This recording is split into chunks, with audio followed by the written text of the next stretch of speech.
Record. So the recording started. Great. Good afternoon, everyone. Today is the May 27th meeting of the Finance Committee as we continue our review of the budget. The agenda for today is to talk through what we want as overarching issues or recommendations that we want to highlight. And I sent everyone a really rough draft of a report which included sections drafted by everyone last night, but we can put that in the packet if people are comfortable with it once we get through, because the executive summary took a leap on what we might be talking about. So my first order of business, aside from calling us to order, is to make sure that all the committee members can hear and be heard, since we're conducting this virtually. So I'll just call out names. Mandy? Present. Kathy's here. Bob Hegner? Present. Bernie? Yes, I'm here. Andy? And right now, Alicia Walker and Tom Porter are not here. But I'll call on them when they appear. As always. You didn't call Did you on get me. Andy? Yeah, Andy's here. Oh, I did. I forgot to call on you. I'm so sorry, Andy. Thank you. But now you know I'm here. Yeah, you're definitely here. Bad eye scanning as new faces appeared. So our first top on our agenda is to see whether we have any members of the public who would like to make a comment. And if there are, so we have right now, we have one attendee on the Zoom list. If you would like to make a comment, please raise your hand. Seeing none, we will continue with the meeting. I want to draw everyone's attention to an additional piece of information that the Finance Committee nicely put into our packet today. We had asked a question about health insurance in terms of counts in the report. The other thing I'd noticed is the total increase seemed to be bigger than the 14.2 that we'd heard about with health insurance. And Melissa told me earlier today that's because the retiree health insurance went up by 20%, not 14.2. So I will expand that section a little bit. And then I noticed that none of us had pensions as something that was part of what we reviewed. And so I'll figure out where we can put that. But one of the questions, it's going up, and it was frozen a year ago. That helped us do some things with the budget. But one of the questions I asked is to what share of the pension budget is our school employees, the non-teacher school employees. So we now have that number, and I'll figure out where that should go is something that we found as part of our budget review. It's substantial. It's over $2 million. So in our municipal budget are payments for school employees is the other way to think about that. Clearly retired school employees, but so I just wanted to flag that because I don't think we've ever raised it before, although some of us knew that. So now we have an actual number. So I think Kathy, Alicia has Alicia's joined us. Yep. Alicia, I'll just make sure that you can hear us and we can hear you. Yes, I can. Thank you, Kathy. Thank you. So I want to thank everybody for getting me the sections. I did pretty light edits unless I saw number. I went back and tried to match numbers, and for the most part, everyone was totally accurate. So thank you. So so the only thing if you look through the rough draft, oh, Melissa, I see your hand is up. Sorry. I just wanted to say that the retiree costs that are in there, while substantial, I just want to mention that they went up at the same rate as everybody else, and that they are not, it's always been in there. So, not to say, oh, it's risen by $2 million because of this. It's a cost that has always been in there, and you might not have addressed it before, but, just to say it's always been in that sort of range. Yeah, no, I just said we've just never flagged it. And someone asked me about what part of our municipal budget also covers schools. So I knew some part, so we hadn't flagged it before. It's not that it's an increasing share, it's just always been there. So So I said about pensions. So I don't know how we want to proceed. Today was supposed to focus on the higher levels, and I haven't yet put the draft in the packet. I will at the end of today, because I thought that executive summary right now is just Kathy winging it on what we want to say as a, or winging it, or trying to summarize what I thought I heard as we went through things. So I don't know whether there's some things we want to highlight that we didn't, and whether there are any recommendations or issues that we want to have a discussion on, so we say more about them in our report. So I think that was how we wanted to proceed today. And then we can collect, I will collect, as always, any comments on all the core parts of the report. Bob Hegner pointed out just before we went on that I still have the wrong names on the finance committee at the very end, because I just copied. I was working off revising, so I will fix that to make sure we recognize who's actually on the committee. And so that will be fixed. So does anyone else, so I want to stop talking and turn to everyone else, since this left my desk at about, 8:30 or 9 o'clock last night as I tried to pull the pieces together. And I did not go back. I found typos that are the kind of the wrong adjective or the wrong verb tense for verbs, especially in my executive summary, which is one of my flaws when typing quickly. Spell check doesn't catch it if it's just wrong. So Andy's the first hand up. Yes, I raised this issue, Kathy, with you in an email this morning. And I thought it might be worth bringing to the whole committee. And that really comes in, actually right at the very beginning of the executive summary. And the whole thing of trying to say what changes were in adjustments because of what changes in expenditures were dealt with for what reason, is not a helpful distinction to make amongst the various pieces, because we know that that there were increases in certain areas, particularly schools at the end, because of the vote of the council that essentially amended the guidelines. I was quoting a prior finance director who's always taken the position that a dollar is a dollar, all dollars are fungible, and to create distinctions has consequences too, and that that we ought to be recognizing that. And that particular finance director would have not wanted to make an observation, because in the end, the schools asked for significant increases above and beyond, and to distinguish that from what the town manager needed to do to accommodate to the percentage increase that he could have in the budget, sort of gives the idea that where reductions happened, like the freezing of positions, was not in any way related to increases like education expenses. And that's just, because we're trying to pick it apart.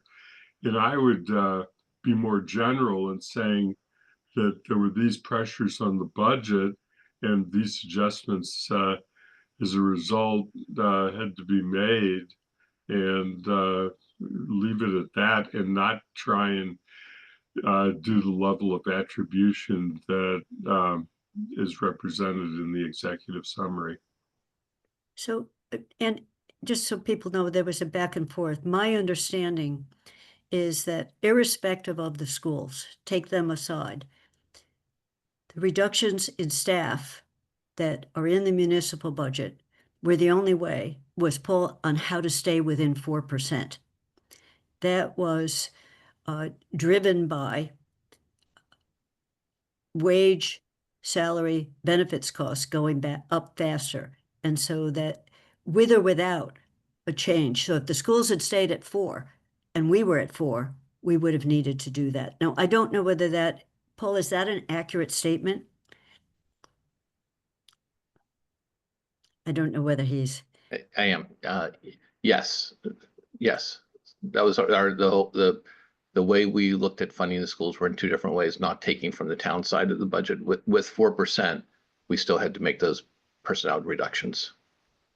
yeah, so I just wanted to make, we maybe want to make it clearer, but the town budget, and Paul had said this earlier to the council, that living within 4% for us as the municipal budget is going to be painful. I can't do it without some change in staffing. So it is not related to the school side. So I understand, Andy, so anyone can suggest a different way of wording these things, but it wasn't because the schools went up faster, we had to do what we did on the municipal side. Mandy.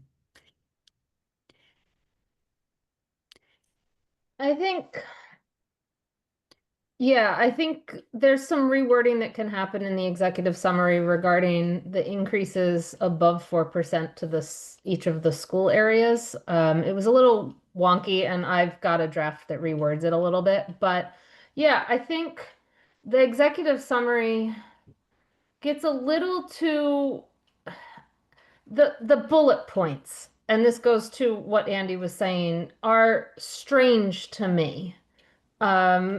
Because I don't think they put enough on. Does it even mention the freezing of 6.2 positions anywhere in that? I'm trying to re-look at it, and I don't. It does sort of freezing 5 positions in FY26. But that's only it, but it doesn't talk about the full freeze. And I think that bullet point needs to better hone in on the budget challenges, that 6.2 positions were frozen while all expense lines were also level funded, such that if we had actually increased expense lines to what they should be, more positions would have needed to be frozen or lost on the municipal side. The labor benefits bullet point makes sense. And I'll go through some others, but I want to stick on this topic. But I think we need to sort of indicate that, yeah, that dollar is that dollar, which means be clear that those municipal positions would have been lost whether or not the schools got above 4% or not. But the only reason more were not lost on the municipal side by going with that is because we reduced capital. We're putting less into capital, and Paul is essentially asking us to violate one of our fiscal financial policies of not using one-time cash for operating expenses to do the other $250-some thousand. And I think that wasn't made clear enough in the executive summary, that the executive summary got a little bit too into the weeds about various departments in a way that isn't really helpful. getting to the whole problem at the 20,000 foot level. So I totally agree with that, Mandy, and it was using an old draft, but I don't know if you've started marking it up. I could allow you to share your screen to show us what your ideas are, but I completely agree with what you've just said. When I looked at it this morning, I thought it didn't capture what's going on across all the pieces. And that's why I just asked Melissa, and I think if I go through, it looks like every expense budget within municipal, I'm not talking about enterprise funds, was frozen. It's at last year's level. So people are going to have to fill, and we heard that throughout departments, they're going to have to juggle, that vacancies help them fund something that should be operating expenses, so bringing that out, I think, is incredibly important. Yeah. So, there is no pride of authorship other than trying to get responses out of everyone by doing a draft to react to, but eliminating bullets and expanding the wording on them, I think, makes total sense.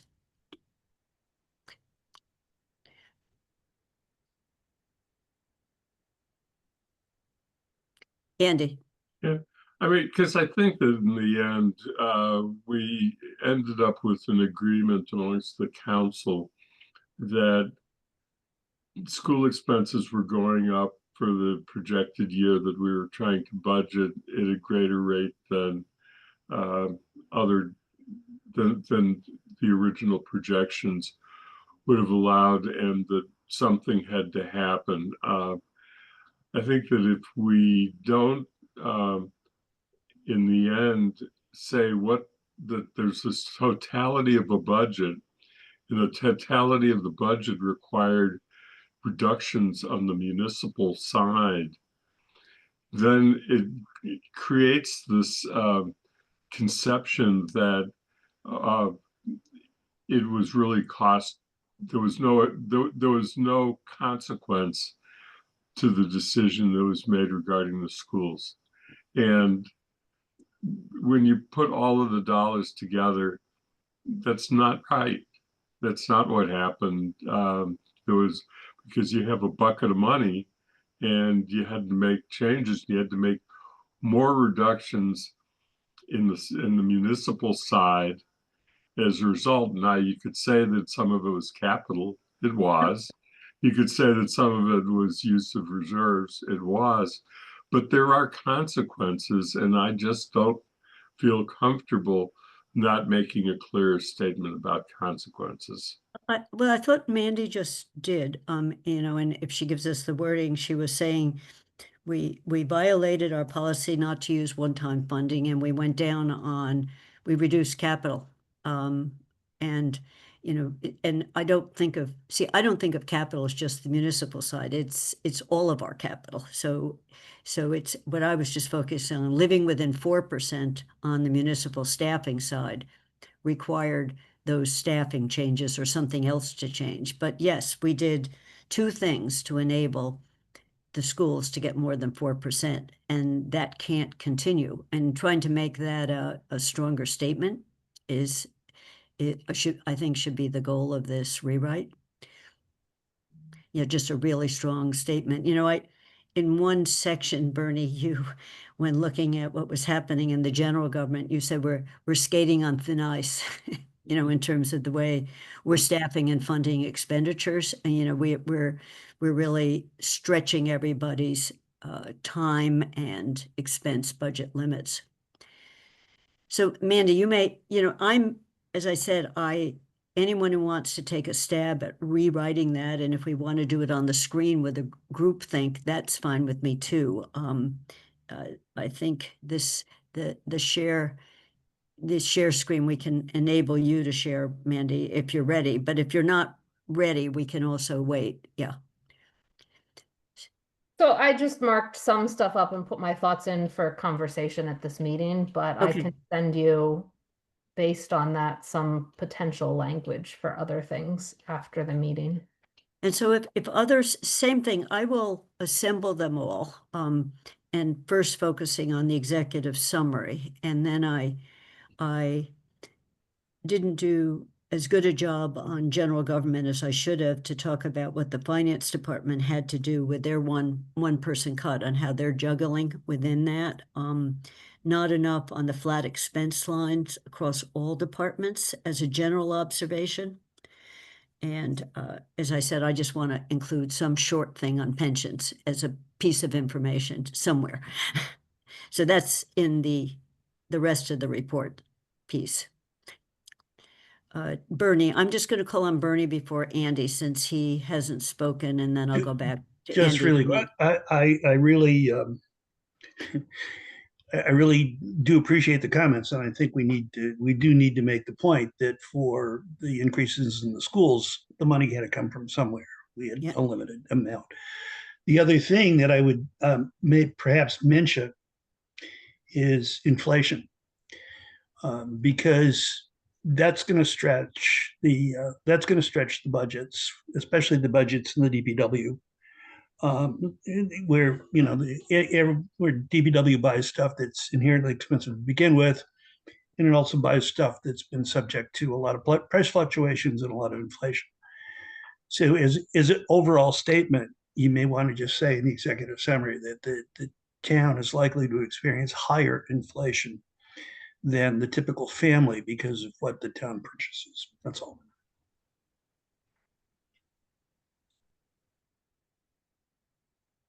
And you're talking particularly about things we have to buy.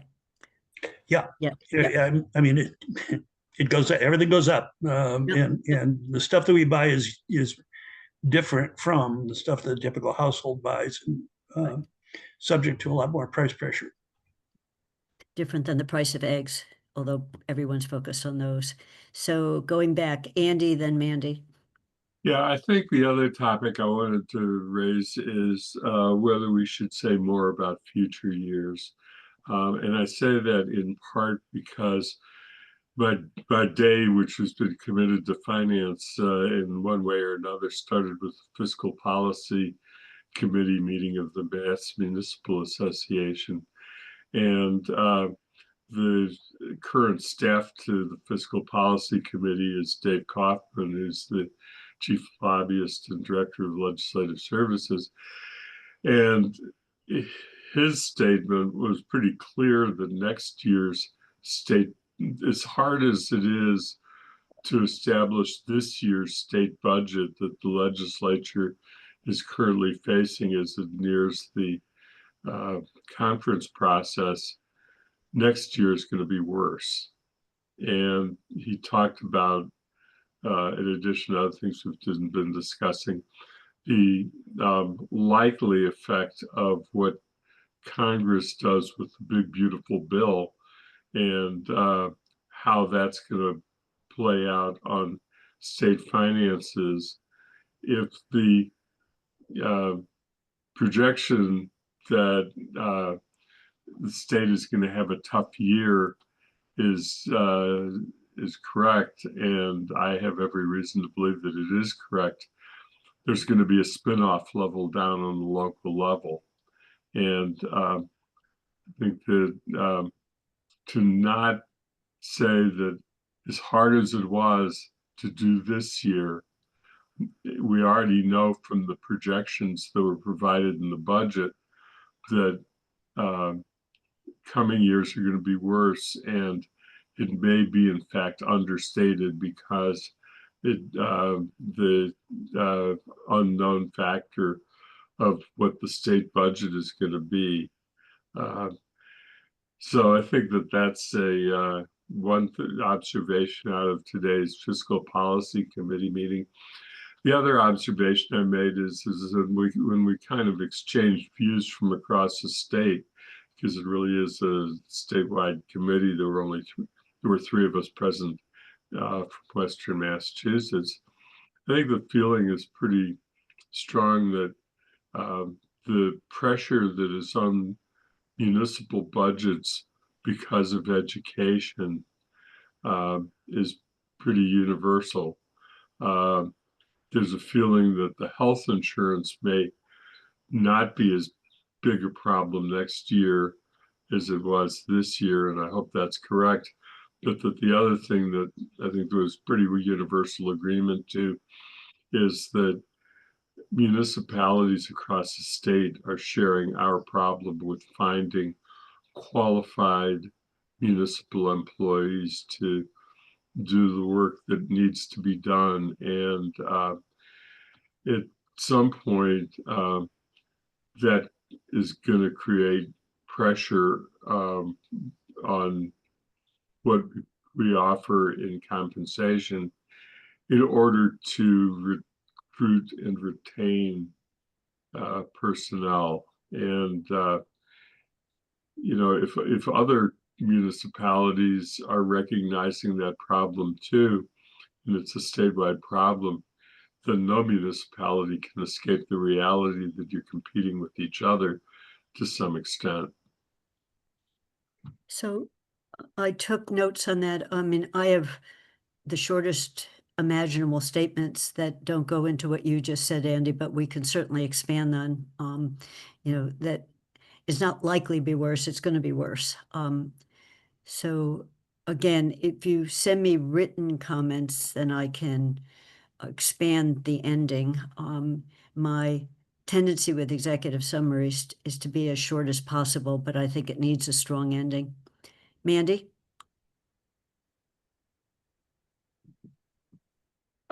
Yeah, one of the things I wanted to address today is all of the comments regarding the charter school formula. I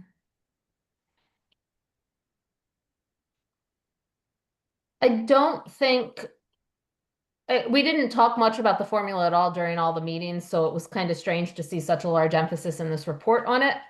But if we're going to talk about it, I don't think it's appropriate to sort of put it all on the formula and numbers.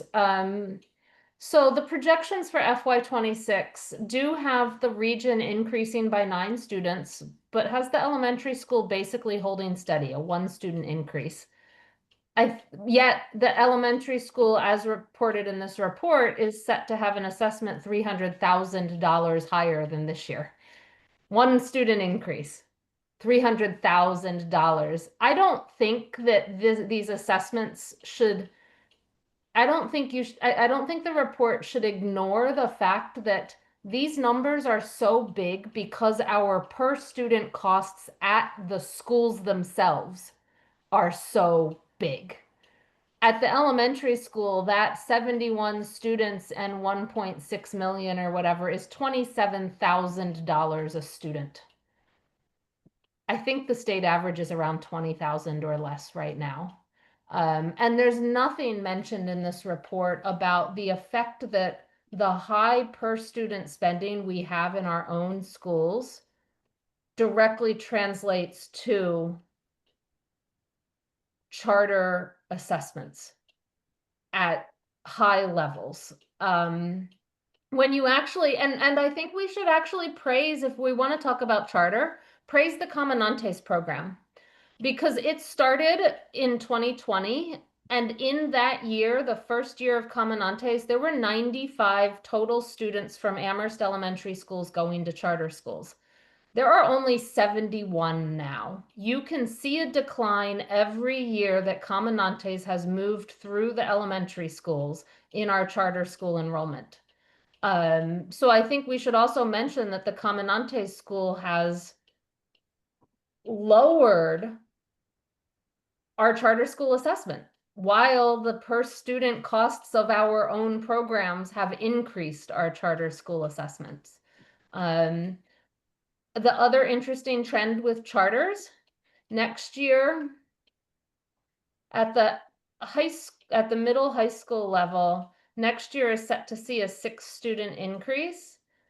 A 9 student increase, almost all of it actually is attributable to basically middle school enrollment at PVPA, which is going from FY25 of 15 to 25.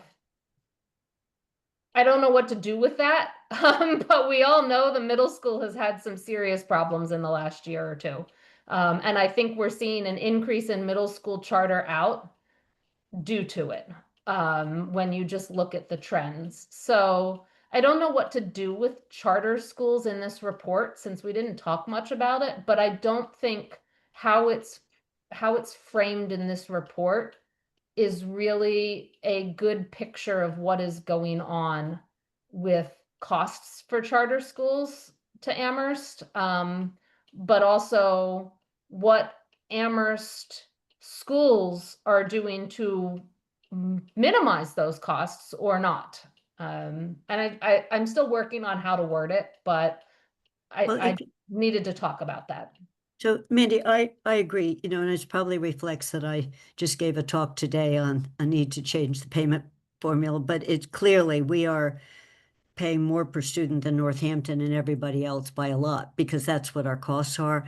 So my suggestion is rewrite it, and maybe it doesn't go in the executive summary at all. It just gets stuck somewhere in the schools to say, one of the things that's happened is this loss of students. And as you said, one thing feeds in the other, and it can be shorter than I did. I was just really alarmed because I saw our assessments going up by so much, and the assessments, the big jump was transit and charter, on offsetting state aid. Yeah, So but I'm that increase in assessment can't be attributed to more students enrolling in charter at the elementary school. yeah, no, it was all. I mean, I looked at the same numbers you did. It was all the region. It was all the regional school.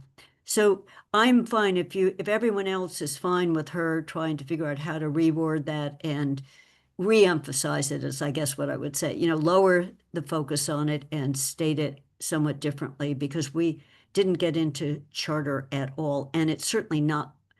The only thing that's within our control is if somehow our average costs were lower, we would pay less per student. But beyond that, a few of the charters wouldn't do as well because we're their margin. So it would do something overall. But I'm fine with stepping back on that. And Melissa, I saw your hand went up, and so maybe I'll take you before Bob, because usually you're providing additional information. Yeah.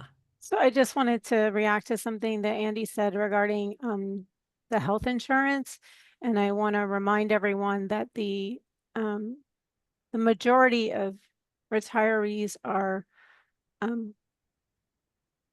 required to go on to a Medicare supplemental plan, and they are on Medicare, and then we provide a medical supplemental plan through Blue Cross Blue Shield. And so given that, so part of the huge increase that we saw in January was a change in the way that they implement Medicare insurance, and that was shifting the cost to the supplemental plan. And so and it was had something to do with, I believe, if I remember correctly, prescription drugs and the hole that used to be. And so ultimately the recipient is getting the better coverage, but it is costing the insurance programs more. So that being said, and given the conversation around Medicare right now, I would say that this might be a concern. So maybe things will change with our health insurance, meaning the active employees' health insurance, but I fear that the changes to Medicare might be substantial again. And I just wanted to put that out there. Absolutely. It's the supplement picks up the deductible too, and the deductible has been going up. And what's been happening in part, well, it's something I follow a lot, and I hate following it because it's never a good story. So, Bob. I just wanted to point out that we really didn't, we should go light on talking about charter schools and explaining costs and all that, because we really didn't get into that discussion with the superintendent. And I don't want to raise issues that we really didn't talk about. I mean, we can raise them, but we have to be thoughtful about how we raise them. So would you suggest removing most of it, Bob? I mean, I'm fine. I am fine with that. I was looking at the total state aid and then subtracting out assessments, and what jumped out is where the assessments were going up, but we could just make that statement and leave it at that. Yeah, I think we should just, I don't have a problem with making the statements, but I don't think we should elaborate too much, because we didn't really have a conversation with the superintendent on that. Okay. That's fine. And so, Mandy, go for it in terms of, different tone and less is, I think, what we're saying.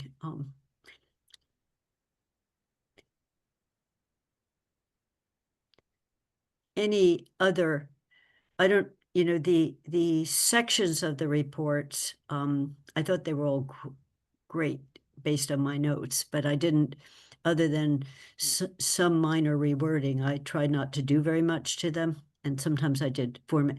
It's interesting. Everyone chose a different font to write in. So I said, oh, we have 4 different fonts. That's an interesting, making sure I changed the font to all be one. Yeah, Mandy. If we're going to talk about fonts, I will say a font that doesn't have serifs is actually easier to read for those that are dyslexic.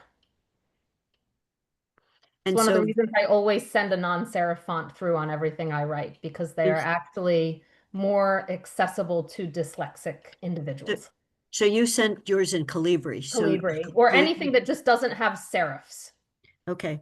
I mean, it's easy for me now that it's all in one to switch to Calibri. It doesn't matter which one, but I personally would prefer one that doesn't have serifs, since it's easier, it's more accessible to those with dyslexia. Okay. And I have no font preference. I'm just showing my age. When I started, Times Roman was my choice. Everything was Times Roman, and then along came Arial and a few others. Arial was the next. Yep. And the first time I saw Calibri, I couldn't even imagine which country that came from. Like, where they had to find a new name. Sorry. Other comments on either sections or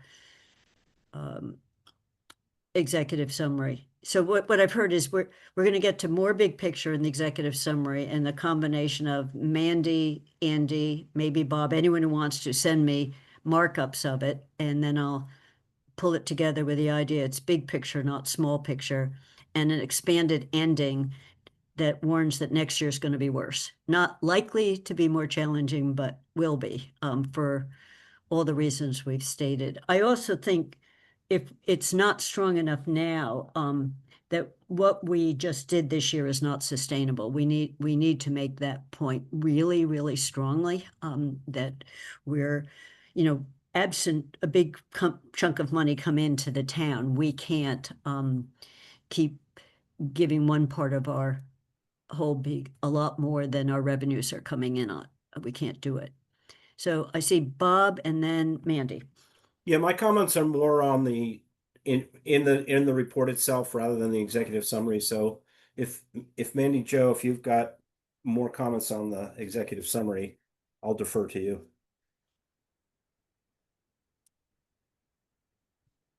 I think I've covered most of my executive summary comments.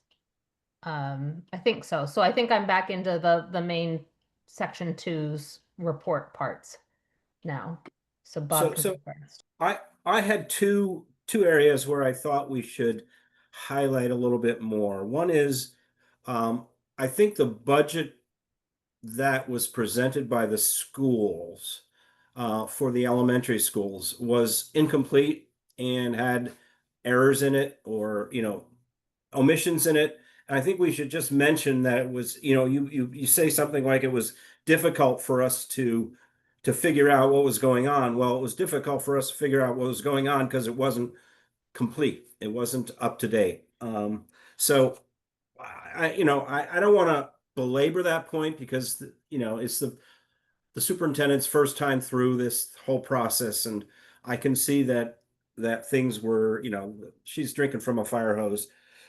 I don't want to over criticize it, but I do think we should say that it was not, complete. It wasn't done the way the other budgets are done for us. And secondly, I think we need to have a discussion of CRESS. I've gotten a lot of comments from constituents on CRESS, and there is a great desire among my constituents, at least, to preserve CRESS, and they see the cuts to CRESS as being, the first step in eliminating the department. And so I think we need to make a statement around CRESS, and I'm not sure what we want to say, other than I think it's important to preserve CRESS and let it grow, and see how we can fit it into the rest of the town services wherever it fits best. But I don't want to. I think we just sort of gloss over the cuts to Crest and what the impact are going to be on their ability to actually do work. And I think we should, we should be sensitive to those who really support Crest and make a statement. If people agree with me that we think Crest should stay on and we want it to be strengthened over time. So I don't know if people agree with that or not, but that's I think what we should be doing.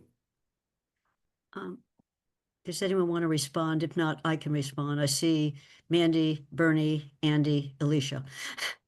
So everyone wants to respond. Good, go for it. Yeah, I think our discussion of public safety probably needs to focus more on less on numbers in terms of what the budgets are and more on effects of the freezing of all of those positions. Not just within Crest, but within the police and fire. Yeah, I mean, I'm gonna vote. I'll just say I'm gonna support a budget that freezes 2 Crest positions, and I would support a report that indicates that we really do need a analysis of Crest and its effectiveness. I was very dismayed to hear that that the reason dispatch is not dispatching to Crest is that there aren't policies in place, and that it's because Crest hasn't redone. It's been 4 years and the Crest staff have not prioritized getting those policies into a form that dispatch and legal can adopt. After 4 years, that it didn't seem to be a high priority of the Crest administration to actually get calls, to get dispatching calls to Crest. That's something I would like. It was highlighted a little bit in this report. I'd like to highlight more of that though. That really hampers being able to do the analysis we need to be able to do. It really does. Bernie. Yeah, coming from both a human services background, working with folks with disabilities and managing multiple communities, I really do think we need to have a community responder component. And to characterize it as purely a police alternative is, to my mind, an error, because it's more than that, or should be more than that. And it fits in with the overall quality of life for folks in Amherst.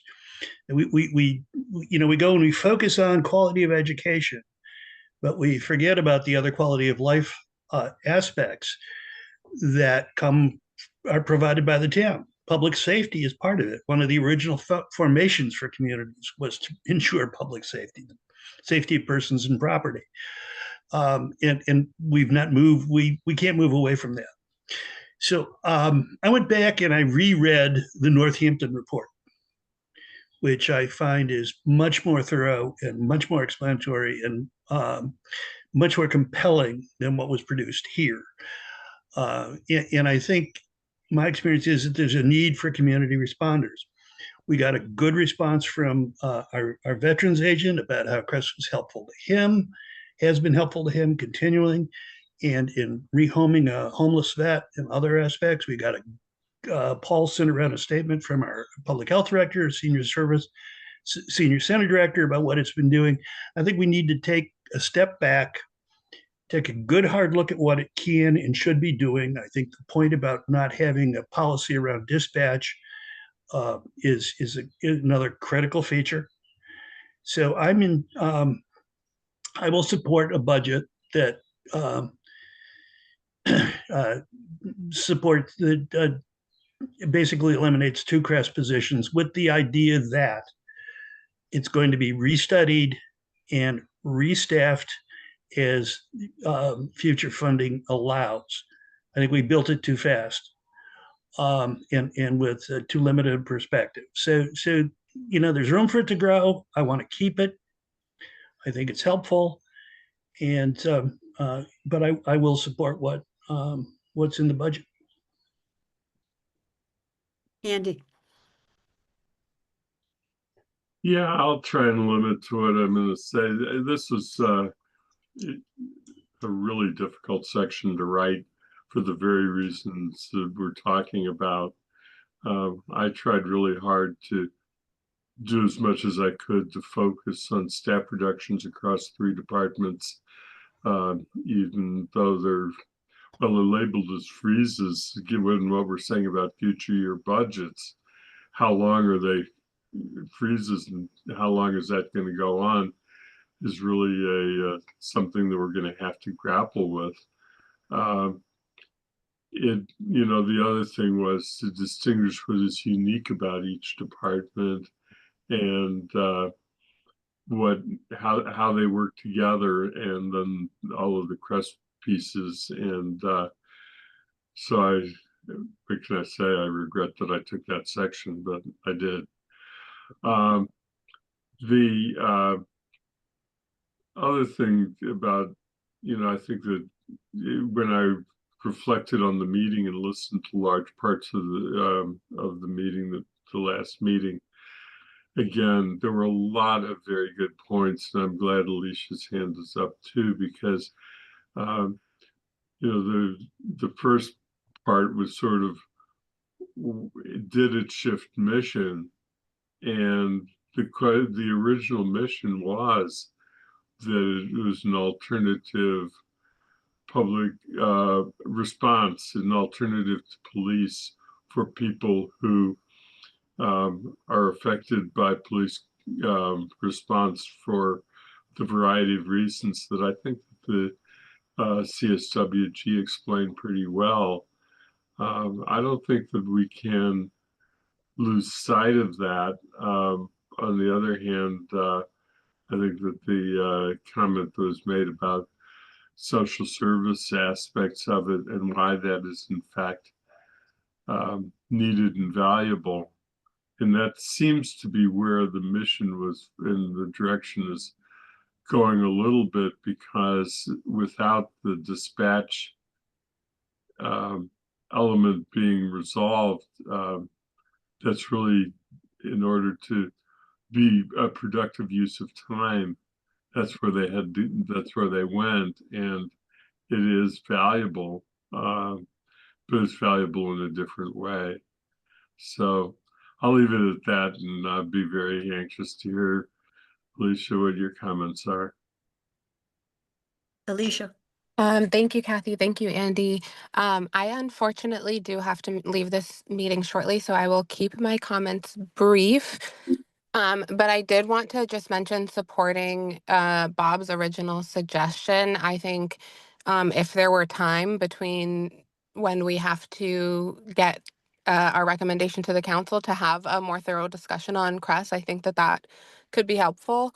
And I think that I actually disagree with Mandy's interpretation of what was said in regards to dispatch, because what it seemed to me was that CREST had produced multiple, at least 2 different drafts of what could be protocols, and that they were held up and declined not by legal, but by the police, who had to review it before it could even go to legal. I think that was what they said happened. And so I would be curious to hear a little bit more about what has happened there, because in my opinion, it doesn't seem like it was CREST's inability to do anything. And I do think that we built this department very quickly. I think that was the intention. And so I think that we, in good faith, should follow through with fully funding and resourcing the department that we rushed so adamantly. And might I also add something we've been very proud of and very vocal and in the media about, this department that has a lot of benefits to a lot of different people in our community. And we can't even get a realistic assessment if we are going to have those freezes of in staffing of the department. And I think that was made very clear in the CREST director's portion of the meeting, because of the impact of the staffing freezes on a department that is already understaffed and is losing another critical staff member to grant funding, and then thinking about the longevity of the department. How long has it been there? How long has the director actually been there before we're making the decision to then take away funds for staffing from a department that might not ever get them back? And so, like, what are those actual implications also? I think it would be important, and I think it's a very dense topic. And so I do think if there were another time to talk about it, it would benefit the town in making this decision. Any other comments? I just want to follow up on that. There isn't room in the budget. Well, and the council can't just add costs back in, but I thought what Bob was suggesting is we write a stronger paragraph that said with this reduction, we really need to take, I can take a stab at it, but take this coming year as a time, Bernie's words, step back and assess and figure out what will make it strong.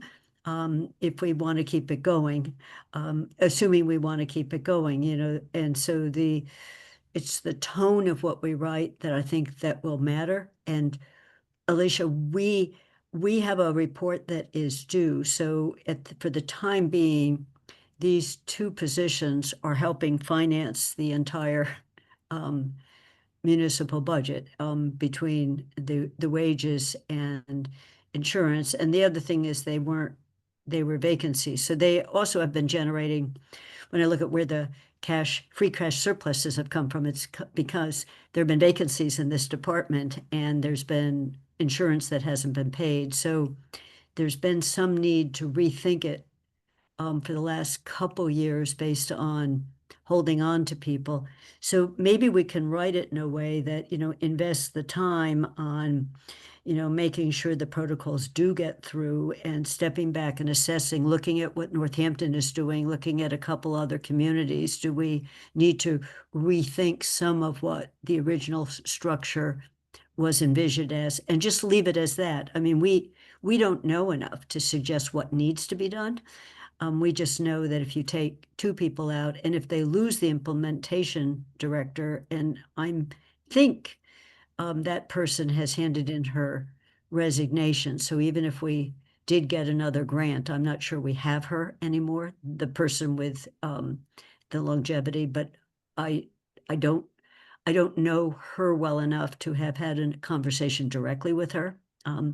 And Senator Comerford told us this morning that they are pushing for responder safety training money on the Senate side. So we don't know yet if there will be any piece. We just know it wasn't in the governor's report, so we don't, the grant is called question mark right now, not completely dead.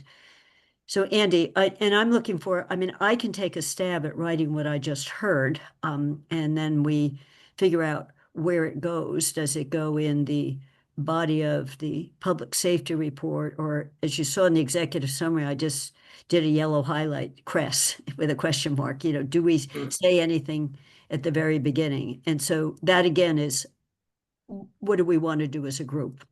Andy? And Bob, you raised it on a do more. So which part of the report should we say a few more sentences and without decisions? And do we mention it at all in the executive summary? Andy? I should note, of course, that Alicia said she had to go and she did leave. Right. So she's not a part of this, which is unfortunate because she's lived this longer than any of us. I guess I certainly feel that what we're urging is that there be a reassessment of CRESS and a definition of the future. One thing that I was concerned about is that we not get into anything that implies that the positions in the other two major public safety departments, police or fire, can be reduced, either by continuing the freeze or just flat out reductions, because I think that the other thing that we heard is that those departments, which are essential departments for the community, are really at a crisis point. And to create an impression that that's a source of additional funding, either for CRESS or for anything else, is really a disservice to the public safety needs of this community. And so I'm would be very unhappy if we ended up with that kind of a language. But I do agree that saying something about the need to reassess CRESS and to find its future because of its importance, and to recognize the many things that it has done well and are all important pieces. Bob and then Bernie. Yeah, I want to echo what Mandy Jo said earlier, which is I do think we should focus in our discussion of public safety on the fact that, I mean, most of the positions that are frozen come from public safety, and they're really only targets because it's really hard to get, full staffing in those agencies, in those departments.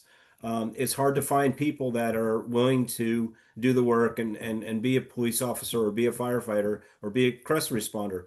So I do think it's a serious problem for the town that we're running, the police and fire are running really, they're in crisis, as Andy said. And CRESS is basically not able to fully function partly because of the staffing and partly because of the fact that we haven't quite figured out how to organize them and how to integrate them in what we're doing.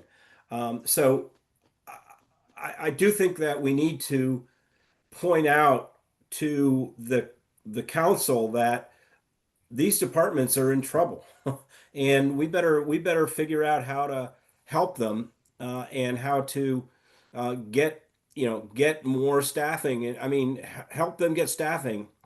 And it's more than just putting money on the table. There's all sorts of reasons why people don't want to be in Amherst, and we're competing with other towns for a limited supply of people, and so we have to do something a little different than we're doing now.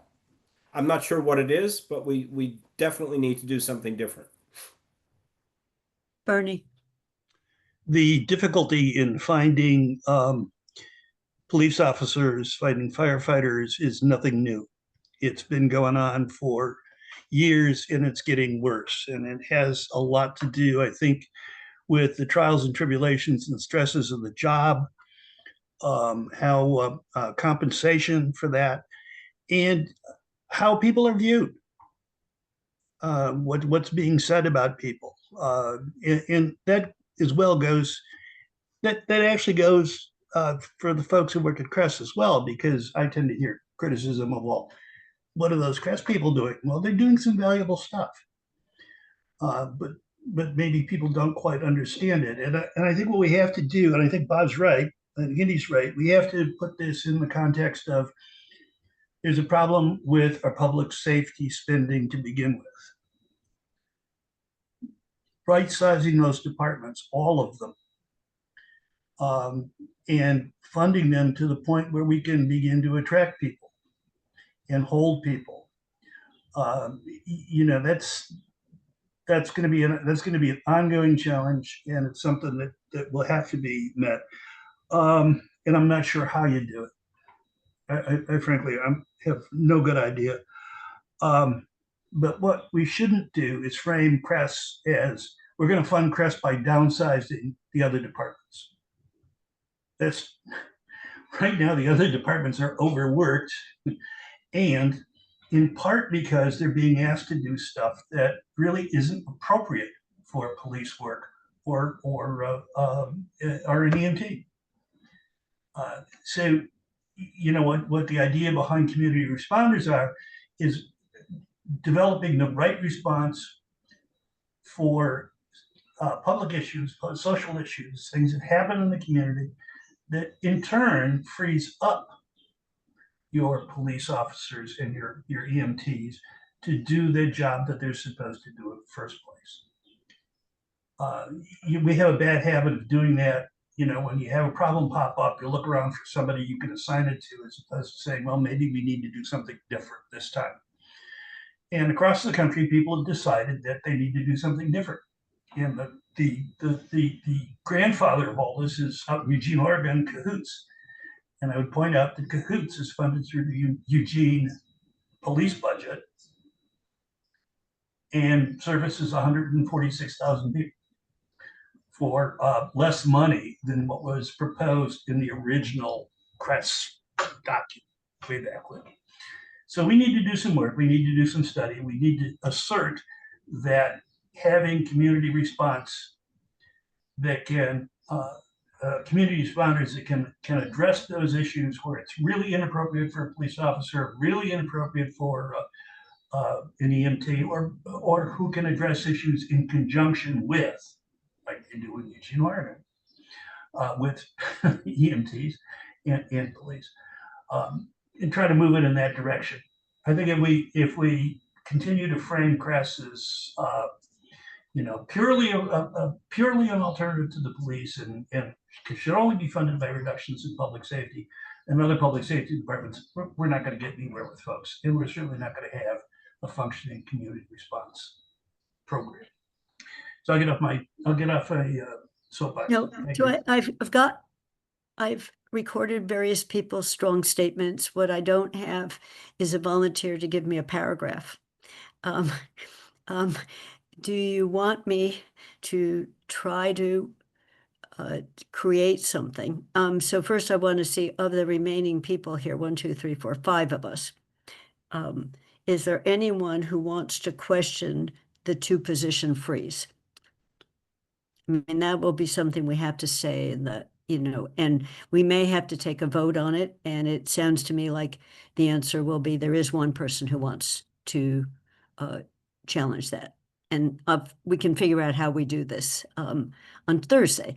And the second is, if we write something more about CRESS, it should go in public safety, but then we need to do 1 or 2 sentence or something of it in the executive summary on, you know, this notion of needing to assess, rethink, give it a year, look around us, take a step back, whatever those words are, you know, that it's otherwise the department won't be able to thrive, you know, if it doesn't, you know, take that step back. So however we put it where, Bob, you started this, I don't, you know, started the conversation. I agree with it, you know, and it was just, Andy was the last to send in his section because it was so tough to write that section. You know, what do we say other than here are, as Mandy said, a lot of numbers, there are 4 of these and 2 of those, and, you know, but what else do we say? So trying a stab at it, we can all look at that wording on Thursday. If someone comes up with it and suggests where it should go, we can just keep that as a topic. I'm seeing Bob is kind of nodding his head, or I'll take a first crack Okay. at that. 'cause I'd rather not do it because it's just easier for me than to pull everything into the executive summary yeah, I and mean- to fix the places in general government where I neglected to say a few things, because I don't think I capture very much the stress within the finance department and what that 1-person shift did for them. And you know, a couple other pieces. I wasn't aware of the big increase in the retiree thing, which explains why that benefit line has gone up by so much. I mean, it really made the municipal budget extraordinarily difficult to come in at 4%. So I see Andy. So Bob just volunteered. So we have Andy and Mandy. Okay, first of all, Bob, thank you very much for your offering. I would have, as a last resort, come in, but I was hoping somebody else would because I did the first round, and I think that having another set of eyes on the whole topic is good. The one thing that I would be really concerned about is to do anything in the wording that pits one public safety department against another. I think that they all suffered as a result of the freezes, and that there are consequences for all three because of the freezes. And we would be doing a disservice to the entire group.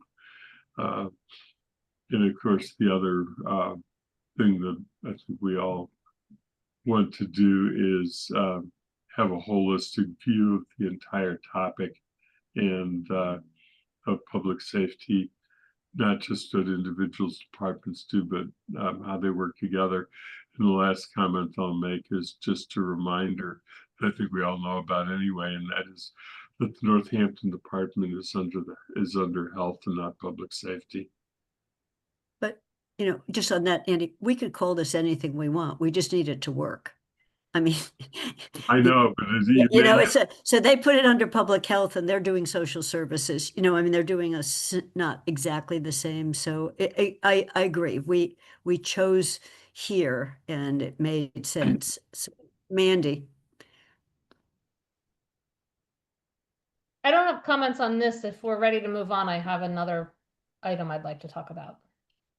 Okay, is everyone fine? So Bob is going to take a paragraph or whatever on CRESS and figure out what, if anything, we want to push also into the executive summary as a highlight.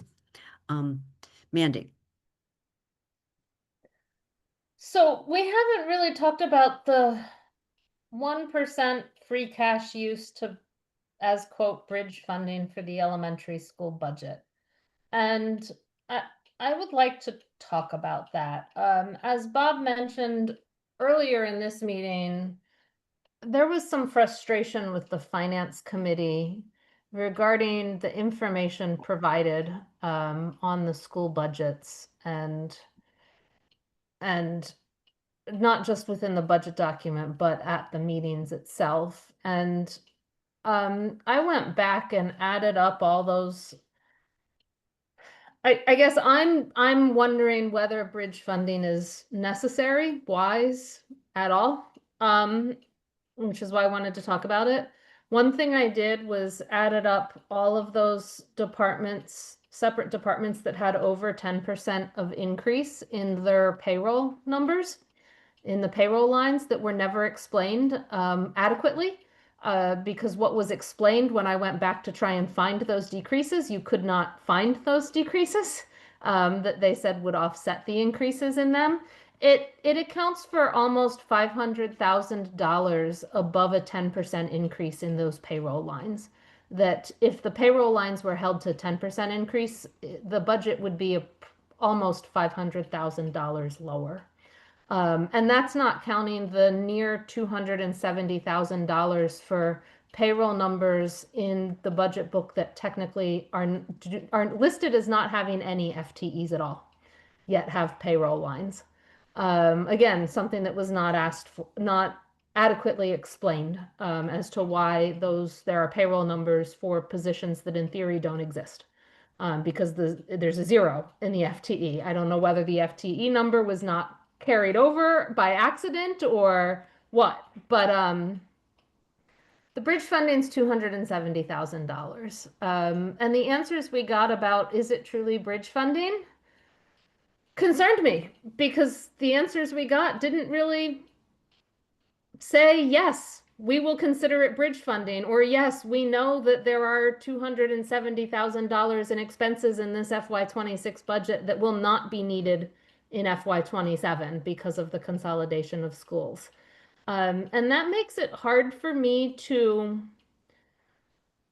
say we should use free cash to fund an operating budget if the administration that will be administering that bridge funding isn't willing to come out and say, yes, that is bridge funding, and we will consider it bridge funding. We saw what happened with the regional schools when we said, well, we can only fund this with this. Now that's a region that had 3 other towns, but it became not bridge funding. It went right into the base, and we fought it the next year. And I worry that that's going to be a fight that we do next year, and they'll just see the 5% number and say, but we get that too, despite what us as counselors and the manager has said that that money is not going to start next year in FY27. So I want to hear what other finance committee members are thinking about that extra free cash, use of free cash to fund a portion of the elementary school operating budget. I see Melissa's hand went up. Melissa? I guess I would just say that what I heard is that the school doesn't recognize that there is savings coming in the future year. And that that's why they haven't answered in that way, because that's what I heard. But I will say that this committee and what I've heard from Amherst as a whole is that there's an assumption that there should be savings with the consolidation. And because the council asked the manager to go up to 5%, we were looking for a way to do that.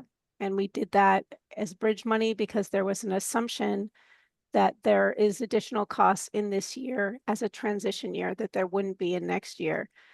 But I never heard the school committee or the school department say that. But that was how we got to the compromise. And so I'll just say that it wasn't them saying it was bridge money. It was like, how do we fix this problem as the administration and the people working to try and fix that problem.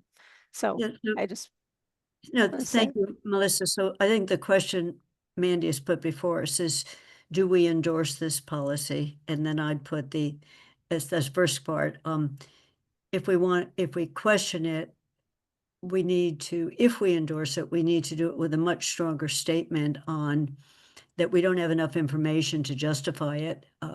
We never got an acknowledgement that it was bridge funding. We never had confirmation they thought there would be savings with the consolation. So this can't go on the base next year. So it's a question of, this is one piece where we are allowed to cut with, do we not approve that $270,000? Bernie? I think, Kathy, you just gave us a whole bunch of reasons why we should say no to the funding. Let me. No, I'm not saying no. I'm just saying, Bernie, if we're raising it. I'm saying that there will be no savings from the consolidation. And anybody who expects savings from the consolidation is dreaming. You can't have the schools asking for budget increases over budget increases over budget increases, and then expect they're going to come back and say, oh, well, here's money back from this. No, it's going to get eaten up in operations. I would like the bridge funding to be somehow contingent, separate from the elementary school budget, so that if there are additional costs incurred, that those costs get made up out of a separate pool of money. Otherwise, this is going to become part of the school base for next year. This is the way operations have been going. And we're going to, I won't, but folks who are on committee will hear, well, you gave us the money last year, we've got it in the budget this year, because that's the way things have been working. Can you say a little, so I understand what the concept is, how would you actually do that? Well, it's free cash, which means that the council can then vote that free cash using standard processes. As the school committee comes to the council and says, for the transition, we're going to incur this additional cost. It's not included in our budget. Can we have a supplemental appropriation? And so that, in other words, break it up in have the schools demonstrate that they need the money And once it's demonstrated to the council's satisfaction that this is an additional cost that has to be met up to $270,000, then that money gets allocated, gets voted. So- And it's free cash. Okay, I'm It's looking. certified free cash. It's certified free cash. You can spend it for any law- Melissa's hand just went up, so I'm thinking they've got to start the fiscal year with only 4% then, is what you're saying, and then come Yeah. back for more. So Melissa, Mhm. go ahead on, what does that look like? So I don't know what that looks like for them, but it looks like some pretty deep cuts, but I would maybe remind the finance committee that in the capital program, there is additional set aside monies for the additional costs of making the move, which I believe you guys raised to $450,000. Am I 50, correct in that? And then this 250 is not connected to the additional cost, but rather the ongoing costs of the operation of the school point. And to your point, Bernie, they don't think that there will ever be a savings from the consolidation of the schools. But the idea, I think, that I've heard, and I'm not in the schools and I'm not going to make these decisions and I'm not going to be here for this, but the idea was that they don't need two principals in one school building. They're going from two buildings to one building, and there should be a downsizing of positions. So they are not saying that that will happen. That has been an ongoing discussion in this community. So I just, It won't actually, happen. I had to go through all the staffing lines, Bernie, for the MSBA. Mike and I worked on it, and we went through that line by line, and the potential savings were what Melissa just said, but going through them. What is the big question mark, and it's what the superintendent is. Suddenly they have the world's most expensive way of putting the sixth graders in the middle school. Truly expensive. At that point, the thinking was we paid rent and we paid for a few salaries of a few more teachers, and then not that we set up a whole operation. So at a minimum, there's $250,000 less in utilities. But yes, do you know I'm exactly? sorry. Long and sorry experiences with I know, multiple but school systems would tell me that money is not going to be. Just so everyone knows, we're running in, not we, the design team, as they buy furniture, is running into this particular office, not regular classroom, but this office for these specialists. We were told there will only be X of them, and we can't buy Y desks. So they're running it to them. The furniture calculations were based on staffing as well. So Bob, and then Mandy, because I think we have, the council did suggest going, not just suggest, we voted on going up to 5, and we didn't say how to do it. Bob. Yeah, I have to say that I hadn't really thought about this until Mandy raised the issue. And I kind of agree with Mandy's point and Bernie's point that I think we can recommend that we set aside the 250,000 or whatever it is in free cash in case it's needed. But I think we can justify it by the fact that the budget that we saw did not explain all the expenses. And so unless they're prepared to give us a budget that shows everything and why there's all these increases in salaries or in people costs without really justifying it, it's hard to it's hard to say we should give them 5%. And I like Bernie's idea of we can say to the council, we thought about this and we should set aside the money in case it's needed, but right now we don't know whether it's needed or not. Quite frankly, we can't tell from the budget that was presented to us. So I think I would support a lower amount, that we recommend. Mandy. Yeah, And Mandy wrote the elementary school I section. did, and I've got some amendments to it based on some calculations today, so that I'll send those through based on some of the numbers I just quoted today and some things I'm hearing.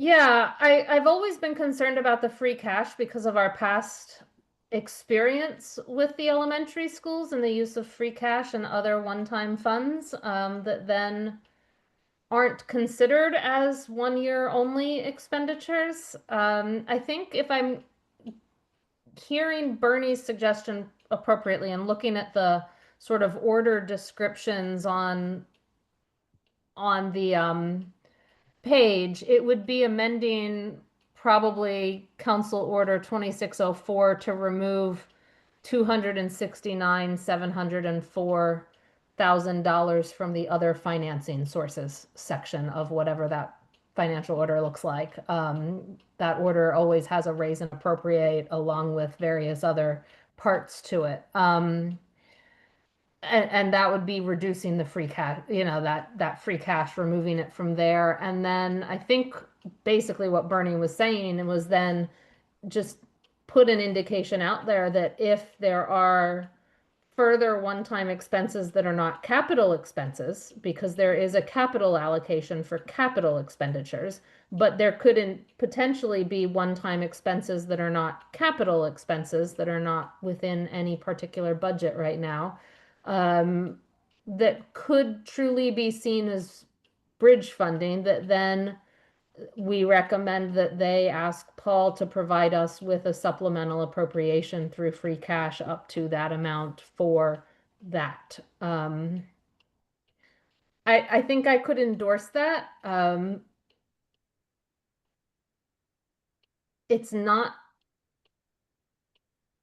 a concern that we were told we should trust the school committee multiple times, and why are we not trusting them? And I just want to say, when the numbers don't add up, it's hard to trust. When you say in March that this many positions will be lost if this budget is adopted, and then when you report in October that none of those positions were lost, or only 1 out of the 10 you projected to be lost was lost, it's hard to believe the projections. And that's when we look at the numbers, that's what we're seeing. And then when we ask about why are certain departments increasing their payroll numbers by 20 or 30%, and we don't get an answer that is supported by the budget document in front of us, it's hard to trust, because the documents we're looking at don't support the words. And I think that's where I'm sitting with a concern about using free cash, because I feel like in a year, the school committee will be coming to us saying, but that's part of our operating budget. It's not one-time funds, because that's what they've done in the past. And I want to see strong schools. But given the information we've been given and the documents and data in front of us, 4% increase can support strong schools.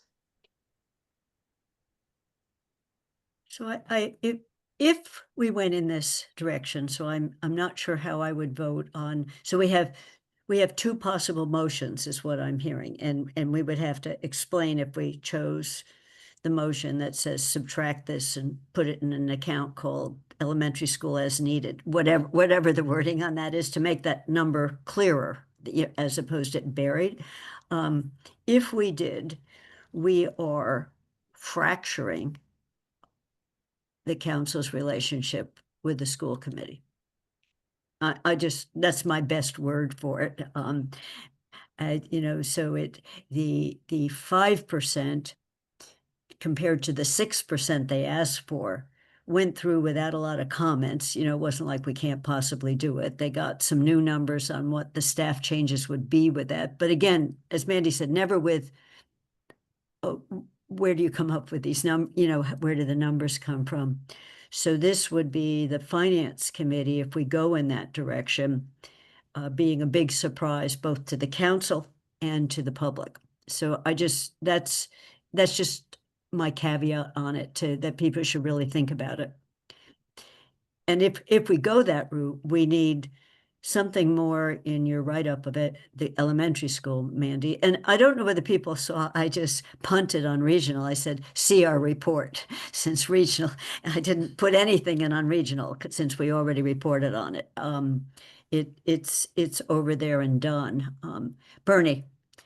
So that's just my, like, oh my goodness, statement. Well, I didn't know that there was a relationship that to be fractured. Frankly, by some of the comments I've heard, I'm going to be about as subtle as a train wreck. I mean, I've heard lots of stuff tossed around by committee members, by the public, by the fan club, the school fan club, and everyone else, the supporters. And I've got grandkids in the schools. I probably shouldn't say that because how people find them. But I think we're not saying that we don't trust the schools. We're saying that this is a contingency. And should this additional costs be incurred, we will honor those additional costs. But we're not going to simply put it in because we need to be very careful with how we use free cash. We can't give anyone the impression that free cash is something that you can use for recurring expenses. And that's unfortunately that kind of understanding is out there. So I would be careful in terms of using free cash, committing free cash in a way where it can be misconstrued or misunderstood as being ongoing permanent funding. So having it separated out, knowing that people can bill for it if they need it, knowing that it's there, should be plenty of assurance. You're saying for the next fiscal year, there will be $269,704 in a fund So for contingent challenges with the elementary schools. It's there. we would You need to tell hear us. from- You just need to tell us how it's going to be used. So I'm just about to call on you, Melissa. I think we need to hear, and we don't have to make a decision now, but we're pushing it on to manager and finance staff to decide what is when bills start coming that we want to bill to the contingency fund, making the judgments on this qualifies, this doesn't. So I'm just thinking of how do you Yeah, take so it I just on- wonder, I mean, and I'd have to have a conversation with Shannon to see how they would manage something like this, but I'm curious, just sort of thinking to myself about what they may put forward. I don't think that they will put forward that there is this extra cost in this year. I think that they would have to, and I don't know if the committee would be open to this, say, we're willing to save this program with this supplemental fund. Would that be allowable? Like we're gonna say we're gonna fund the ABC program for one more year and we're gonna try and figure it out. Or is that not what you would consider a contingency? Because they had said to us what it would cost to do level services is 6%. And we didn't give them that. So anything that we say that's less than 5 is going to be further reductions unless this committee would be okay with, us having a conversation with the school department that says, can you isolate a program that you would continue for one more year while, and maybe things will change at the end of the year. Like that's Okay, so that's my thoughts on it. You're answering my question on how do you then determine what it can be spent on, but so I've got Andy, then Mandy. I think I'm just judging by the way the hands show up on my screen, sorry. Andy. Yeah, I think that the idea of using bridge funding as a term and one time we don't have to get into defending every last expenditure from it, but we do have to remind everyone that it is not the base for the next year's increase, because it was one time, it was not permanent, and that's probably the most important aspect of it.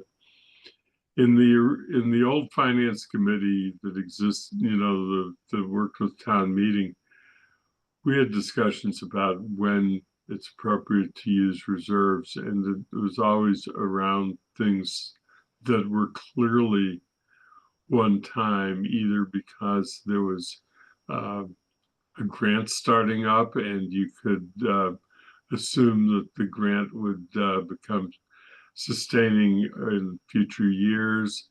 It was because of a transition. I remember the one that's most analogous to what we're talking about with the elementary school was that in the year that we closed Marks Meadow, we did allow additional funding to the schools for the closeout expenses during the transfer of the Marks Meadow students and staff over to Wildwood, and that was clearly seen as a one-time that would accrue savings in the long run, but it was a necessary transition expense. So it's usually you do it in the way of either you're starting something or you're stopping something, and you have expenses along the way. I think that's how kind of it was viewed back in at that time. So I just encourage that we think about the wording of it with care, but the most important thing is that the policy is that you can't continue to fund programs out of free cash or other stabilization funds, because eventually it's going to run out. It's funding something out of your bank account. It just doesn't work, and that's why you don't do it on an ongoing basis, and that we just need to continue to remind everyone, not just the schools, but everyone, that in the rare circumstance where we do something out of any portion of our reserves, whichever bucket it's coming from, it cannot be a continuing expense because it doesn't work. Mandy. I wanted to respond to Melissa's question in a sense. For me, and I'll use a couple of examples. One was something that was proposed, but looks like it's quote back in with a 5% budget, which was a reduction in what did they call it? The specials teachers per school from, I think they were going from 1.0 to 0.9 FTEs, or maybe it was 0.8 FTEs at each school. To me, keeping them at 1 when you can then say, but when the new school opens, instead of, because right now they're 1 at all 3 schools, so that's a total of 3, and they, I think, proposed a reduction to 2.7 maybe total for each of the specials throughout the elementary schools. And the information that the building committee and the superintendent proposed to MSBA was when those 2 schools combine into 1, instead of 2 FTEs for the specials, there would be 1.5, which would be a total of 2.5 across the district. So if this last year you need to remain at 3, because that's the most logical thing to do, in anticipation that in FY27 you will be at 2.5 for those specials positions, but remaining at 3 and keeping all 3 of those educators at 1.0, and keeping 3 educators instead of someone maybe leaving because they can find a full-time position somewhere else instead of a 0.9, to then go to 2.5 the next year, that additional sort of 0.3 funding for each FTE to me would be bridge. As long as the schools come in and say, but in FY27, we're going to be down to 2.5 or 2.7 with a 1 at Crocker and a 1.7 at the new school or something, or a 1.5 at the new school. That extra 0.3 for each special is a bridge funding.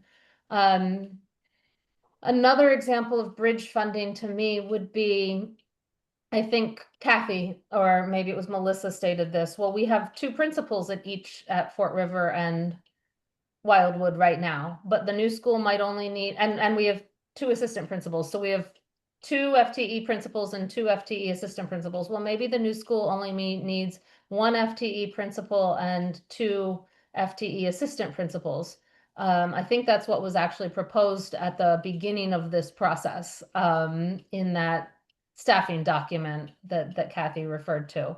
Well, you could argue that the salary of 1 FTE principal is bridge funding, because in a year, that salary will be not in the budget. But you kind of need it for that last year both schools are open.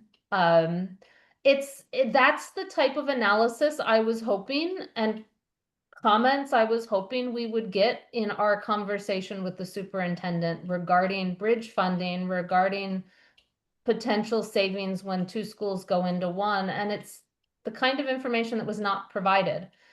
So if we do some free cash, and for me, that to release it, that's sort of the information I would like to see it released for, that type of program. I hope, Melissa, that sort of answers what I would consider fitting a bridge funding model. Can I just ask to clarify? So earlier you said subtract it out. Bernie talked about billing to it. So what you're suggesting, I think what I heard, and I know we're working through this, is that the schools, to get that 1%, the schools should come back to us and say it's a bridge for this that will disappear when the new school is open. And they can say the this meaning a principal plus one of these plus one of those, just somehow we've identified this core group. And then would you leave it in the appropriation, the financial order, but put words that have Paul and Melissa, so that it's not there on day between now, the 1st of June and July 1st. They come up with a piece of paper that says this is what the bridge funding is going to bridge. Is that what is that conceptually where you were going with it? Yeah, I think conceptually that would give me a lot less concern about using free cash of $270,000 to help fund the schools next year. And so my second question, and then Bernie, I see your hand is up, just in terms of today is Tuesday. If Melissa conveyed this to Shannon and they started thinking about what that memo to us might look like, we don't have to make a final decision on this, whatever the wording of that piece is, until next Tuesday. So we could, if a week's worth of how do we word whatever we want to do. Does that work? If Melissa conveyed to us, we want it really to be bridge. We want it to be one time. So we want you to designate what it's going for that will not be there next year, in 2026. So it's a week, so they could come up with any piece they want to. I know what my spreadsheet looked like, but that's 3 years old. The spreadsheet looked like. Bernie. But Yeah, Bernie's was different. Bernie was a bill to it. Yeah. Well, Bernie can change his mind. He actually does that when he's presented with new information. It's strange. What Amanda is suggesting, I think, is another appropriate way to do it.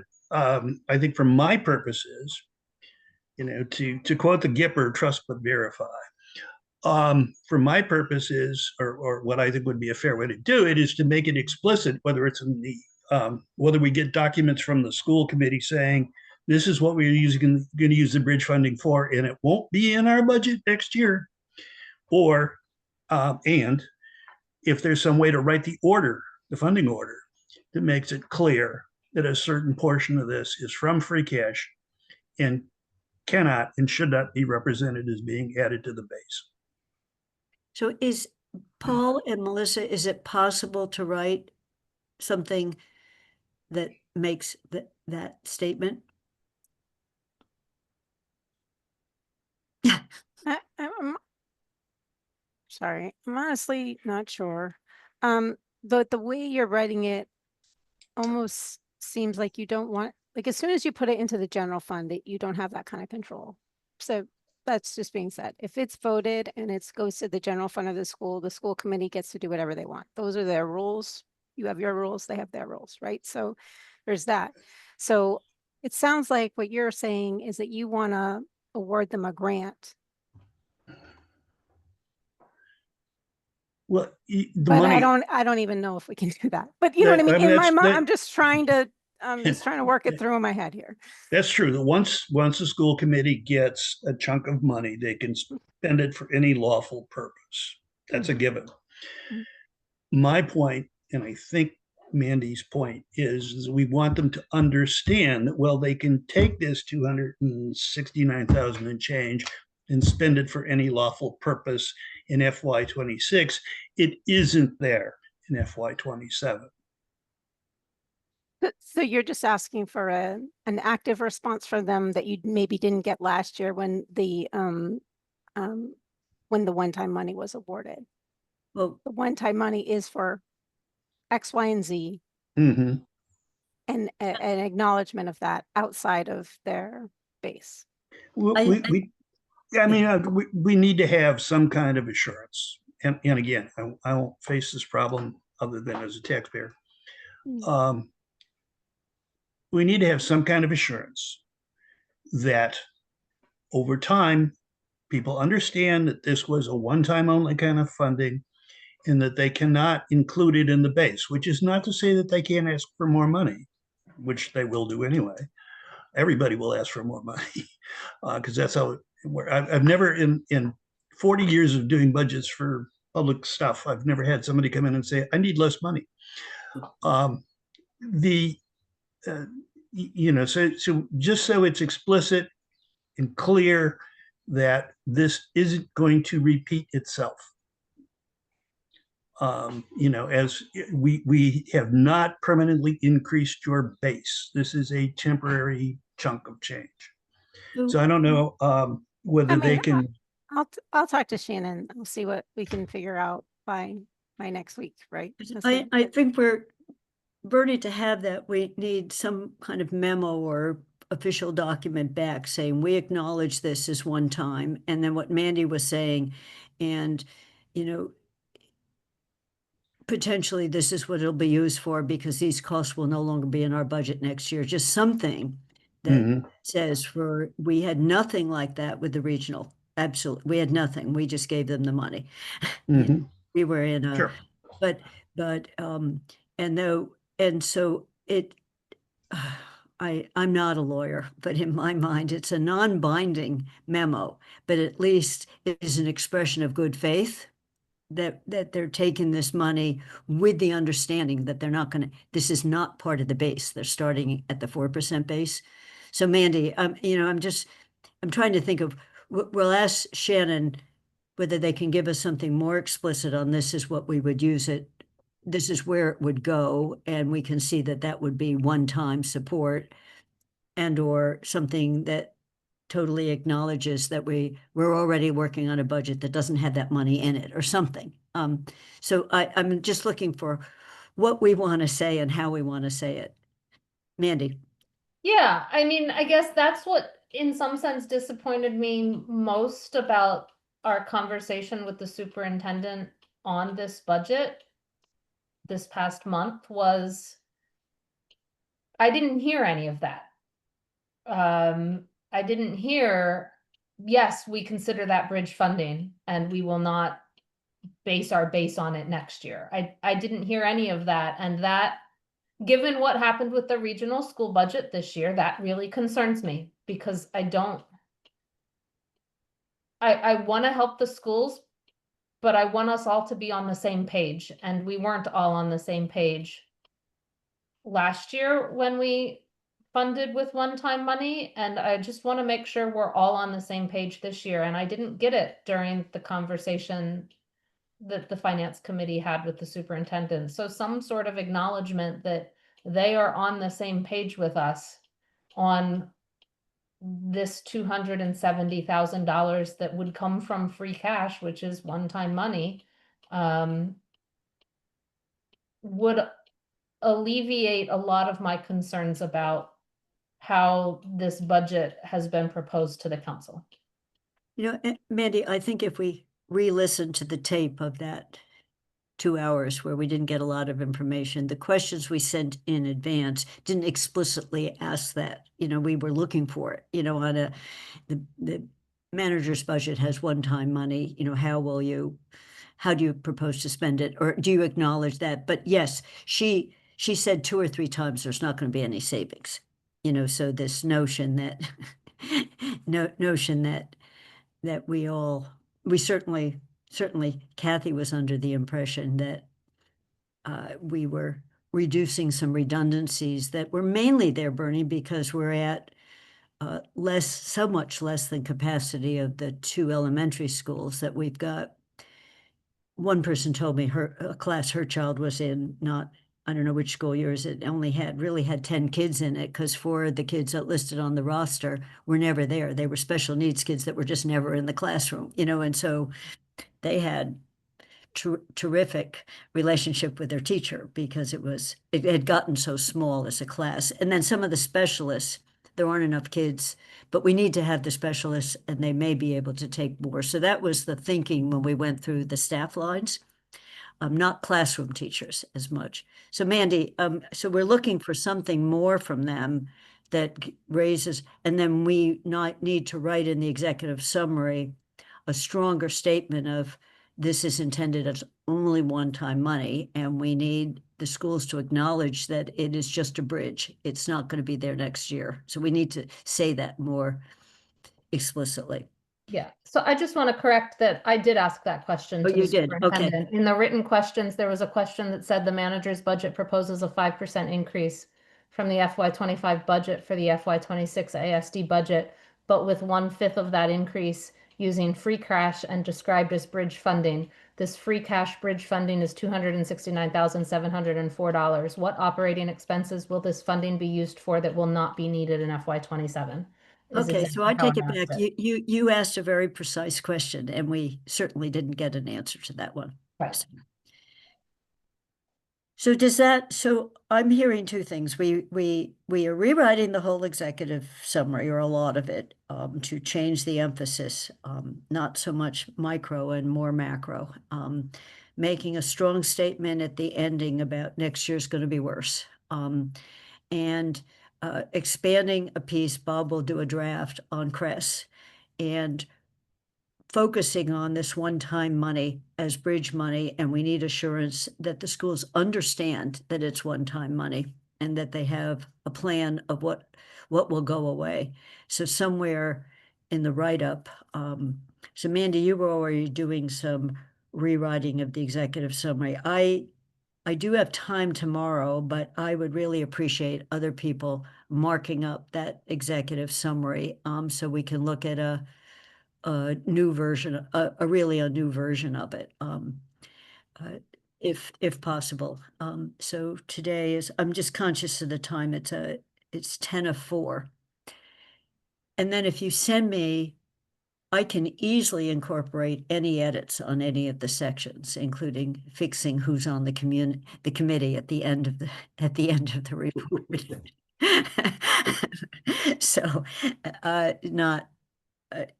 and so in the public safety report, there was a sense, Andy, of making a more overarching statement that the whole public safety group is in crisis because of turnover and shortages and you know, and what we're up against competitively. And then that's an easy sentence for me to add to that if you'd like me to, and then we figure out what goes in the CREST piece. Bob was going to work on that too, I think. Yeah, I can work on that too. Okay, perfect. So I won't touch public safety. So that's great, Bob. It's all yours. You can cut it out and then we'll put it back. And then is everyone, I will just add something on pensions and a little bit more on health insurance. And I didn't do justice, Melissa, to the finance department finance overall losing one person and talking about front desk people. We could say also for DPW, Bob's report does say this, but Guilford literally said to us, I've got one guy fixing potholes right now. And I'm thinking of the email we just got today from a distraught person out there saying an old elderly woman broke her shoulder, broke her hip and everything else in a pothole. What are we doing here? So we do have Guilford saying this is what's happening in the highway, but was a vacant position. So he's also been unable to hire at the pay we've got. So Bob, any other this- missing pieces here? No. This is just a question I have actually for Paul, and I'm very concerned that we haven't really thought through the sixth grade where they go very well. I think we had a plan, but the management and of the schools has changed since we developed that plan, and I'm not sure it's a good plan given that we've got so many repairs to do to the middle school and all, et cetera, et cetera. I'm wondering whether we should revisit this plan. And I don't know who should revisit it, but it just seems to me that you could do a lot cheaper with temporary classrooms at Crocker Farm. You could put a sixth grade in there, and you wouldn't need an additional principal. They already have a principal there. It just seems like it's not a very well thought out plan given the circumstances now. I think it was okay at the time, but maybe we need to think about rethinking it. And again, I'm not sure how to do it. I wouldn't put it in this report. This report is not really the place to put it. But anyway, I'm concerned that we're going down a path that's not going to be very successful, and it's going to be very expensive. So, just Paul, I'll let you respond, but I went back and read the memo that Doug Slaughter gave to the school committee when he brought what I call the bad news about the sixth grade academy, because Mike had assumed it would be an integrated sixth through eighth grade middle school, that kids would move into the language, music, and other things, and there would be a classroom. And what Doug said is Jesse needed a strong reason why in a region that had just one sixth grade in it, what is the advantage to the sixth graders and what is the advantage to the rest of the school before they would okay it. We never provided that to them. And then we needed to change the regional agreement to allow for it. We never did that. So Bob, we were on one route, then we went to the academy route. And then since then, everyone has just pushed the decision off, because we weren't ready to move. But there's physical space in the middle school for these sixth graders. So that's, Paul, I don't know how to engage in that conversation at all. So any wisdom would be great. It's a difficult conversation. It's the discussion lives with the school department in the Amherst School Committee and the superintendent of schools. The town isn't involved in that decision-making process. We're here to help them and facilitate whenever possible, but our team is really stretched right now, especially right now, to provide them. We can provide as much support as we can. We've done a lot of heavy lifting on the track and field for the region, and it takes a lot of work, and we've got a lot of our own projects. I think I don't have advice on how to engage in that in a better way, other than, I have that conversation with the superintendent when we discuss it, and you have your conversations with the school committee when you have that, relationships with them. I think those are important questions, though. I mean, do we have to transition to sixth grade? Can we accommodate the sixth grade in existing elementary school buildings? What's the long-term vision for the middle school? Are we looking at consolidation of the middle school with the high school? All those things that we've talked about many times, those are ultimately things that we have to sort of force those conversations, I think, in some way. And I think whereas, because of the council's action, I think you are making that happen at the region level. So, yeah, no, and just so that our state rep said, if we came up with a strong argument of a better way of integrating them in the middle school, she would be happy to go in and argue with and talk to Desi about it. She would go with us. So, but in any case, as I said, we're on the fringe of it. We're not in the middle of it. And it's a year away. Mandy. Right. We certainly have no authority to make that decision. That is what our school committee is elected to do. However, given the budgets and the budget constraints, I wonder if the finance committee report should recommend that there be a joint meeting between the Amherst School Committee and the Amherst Town Council regarding the costs of